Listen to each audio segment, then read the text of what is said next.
বুঝতে পারছি না আমার বাচ্চাটা কেমন ছিল খুলে বেরো হয়ে যাচ্ছে আমি আর ভাবতে পারছি না তোমাকে আর কিছু ভাবতে হবে না গো আমি সব সমস্যার সমাধান করে এসেছি কি সমস্যার সমাধান করে এসেছো কলঙ্কিনী নারী আর কত কলা দেখাবে তুমি এ তুমি কি বলছো আমি তো কিছুই বুঝতে পারছি না তুমি কিছুই বুঝতে পারছো না তাই না বলো মন্ত্রী কেন এসেছিল আমাদের বাড়িতে তুমি সব জেনেই গেছো ও এসেছিল আমাদের বাড়িতে একটু জল খেতে আর তুমি তাকে সর্বস্ব বিলিয়ে দিলে তাই না বাহ বাহ এই না হলো ভারতীয় সংস্কৃতি একটা নারীর চরিত্র তুমি এভাবে কথা বলছো কেন আমার তো কোনো দোষ ছিল না দোষ ছিল না এত কিছু করার পরেও আমি মানবো তোমার কোনো দোষ ছিল না দূর হয়ে যাও কলঙ্কিনী নারী তুমি আমার বাড়ি থেকে এই মুহূর্তে দূর হয়ে যাও হয়ে যাব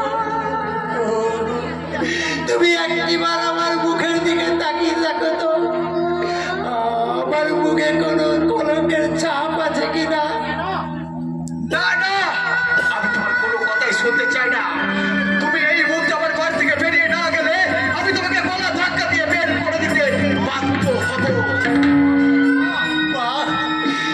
ভগবান মা চমৎকার চমৎকার তোমার বিচার বেশ, আমি এ বাড়ি ছেড়ে চলেই যাচ্ছি তবে যাওয়ার আগে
রাজ দরবারে নিয়ে যেতে এসেছি।